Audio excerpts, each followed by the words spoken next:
Ibu Dewi, Anda korban dari penyalahgunaan data pribadi. Boleh cerita kejadiannya?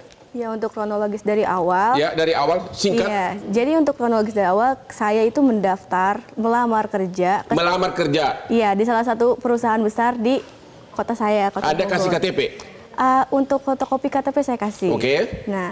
Nah, saya bahkan sampai lupa saya pernah menaruh lamaran di situ. Oke. Di awal bulan, ada salah satu bank BUMN melaunching mobile banking baru, dan itu ada promo. Saya kan suka promoan. Suka promo yang gratis gitu ya? Oke, terus? Jadi karena promo makanan dan bioskopnya murah, saya tertarik untuk mendaftar. Tetapi si promo ini hanya bisa dipakai kalau jadi nasabah. Sudah jadi nasabah, oke. Nah, makanya saya mendaftar menjadi nasabah. Oke. Saya mendaftar, saya memasukkan data diri saya, verifikasi muka, dan ketika saya masuk ke aplikasi mobile banking tersebut, ada rekening atas nama saya yang saya tidak tahu siapa yang membuka dan siapa yang ternyata menggunakan. sudah ada rekening pribadi, rekening bank atas namamu. Iya. Oke, terus? Dan ketika saya klik, dari bulan April sampai bulan Juni ada transaksi mencurigakan sebesar 10.027.000. Jadi ada uang masuk ke rekening bank tersebut. Iya. Sedangkan Anda tidak pernah merasa buka rekening, tidak pernah ketemu banknya, tidak pernah tanda tangan apapun. Hanya pernah ngasih kopi KTP ke perusahaan di mana Anda melamar. Iya. Terus apa yang terjadi? Ya, karena saya bingung, jadi saya juga langsung membekukan sementara. Ya. Saya langsung, kan si transaksi ini ada dari salah satu PT. Ya. Aku pikir ini gaji. Ya. Tapi ketika aku cari nama PT tersebut di internet, ternyata PT tersebut terafiliasi dengan pinjaman online. Terafiliasi dengan pinjaman online. Jadi rekening Anda telah dipakai oleh perusahaan tersebut untuk bertransaksi. Ya. Oke. Nah, saya menelpon CS customer care dari bank tersebut, dan untuk customer care itu menyarankan saya untuk ke cabang terdekat. Nah, di cabang terdekat saya baru dijelaskan bahwa ada salah satu perusahaan yang mendaftarkan nama saya sebagai karyawan dan ATM tersebut sebagai untuk gaji saya. Jadi seolah-olah Anda karyawan dari suatu perusahaan dan untuk payroll tiap bulan dibuka rekening, begitu? Iya. Padahal Anda diterima aja belum? Diterima saja belum. Oke. Jadi hanya dengan modal KTP bisa dibuka rekening bank, Anda tidak pernah tanda tangan formulir pembuka rekening bank. Iya. Begitu? Begitu. Waduh, gampang banget ya. Oke, sekarang Pak pengacara Muhammad Tasrif Tuasamu. Siapa? Katanya ada puluhan orang klien Anda juga korban dari penyalahgunaan data pribadi. Boleh cerita? Ya, terima kasih Bang ya. Jadi ada total korban itu 27 orang. 27 orang itu dengan modus yang berbeda-beda Bang. Ya.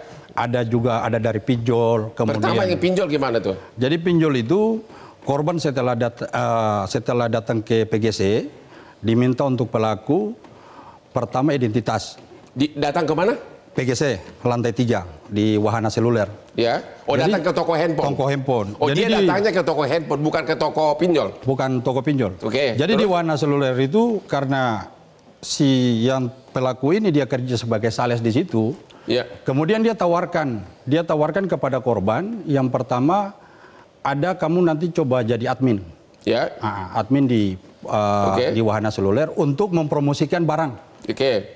Jenis barang itu adalah handphone, Bang. Oke.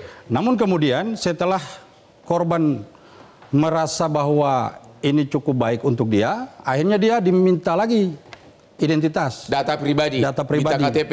Setelah minta data KTP, kemudian diminta handphone korban. Diminta nomornya atau apanya? Handphonenya langsung, Bang. Oke, handphonenya diminta. Handphonenya diminta. Kemudian dipoto. Dipoto sama pelaku. Ya. Nah, setelah dipoto, promosi barang yang dari tadinya pelaku minta untuk mempromosikan jenis handphone, sudah selesai, Bang. Ya. Kemudian korban sudah selesai, dia pulang. Ya. Setelah dia pulang, sesampainya di rumah terjadi notifikasi penagih, ada notifikasi dari aplikasi. Ya. Untuk jenis pembelian barang handphone ini jangan sampai waktu penagihan tidak membayar. Jadi seolah-olah dia beli handphone dengan kredit dan disuruh bayar gitu. Dengan kredit. Padahal dia tidak pernah hanya kasih KTP dan handphone. Handphone dia serahkan, KTP dia serahkan, ya. Tapi tidak pernah dia dari korban sendiri tidak pernah mau mengkredit handphone di. Itu satu. Terus yang pinjol gimana? Kalau pinjol itu setelah dia datang di wahana seluler, ya. Dia diminta pertama identitas KTP, kemudian dipoto, ya. Sama pelaku. Nah, setelah dia dipoto, korban menanyakan hal itu kepada pelaku. Ya. Ini kegunaannya untuk apa? Ya. Namun pelaku selalu katakan bahwa ini untuk data diserahkan ke bos. Ya. Agar bos nanti bertanggung jawab. Ya. Nah, yang dia sampaikan bos ini sampai detik ini para korban tidak mengetahui, Bang. Dia dipanggil ke toko itu untuk apa?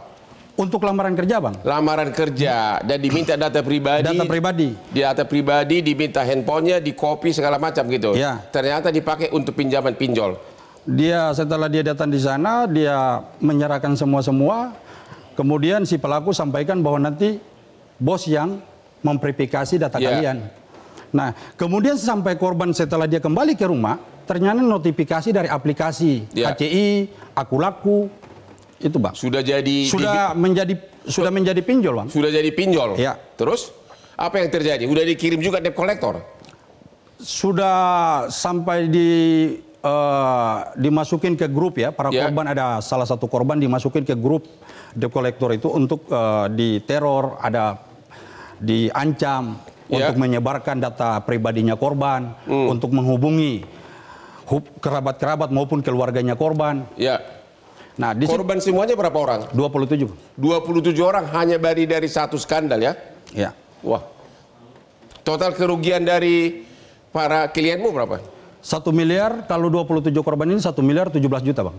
1 miliar 17 juta? Ya.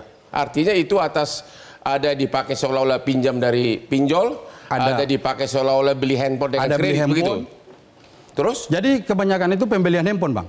Begitu? Ya, pembelian handphone, namun ada salah satu korban itu, setelah barang yang dipesan di Tokopedia, jenis barang yang dikirim dari wahana seluler itu ternyata fiktif.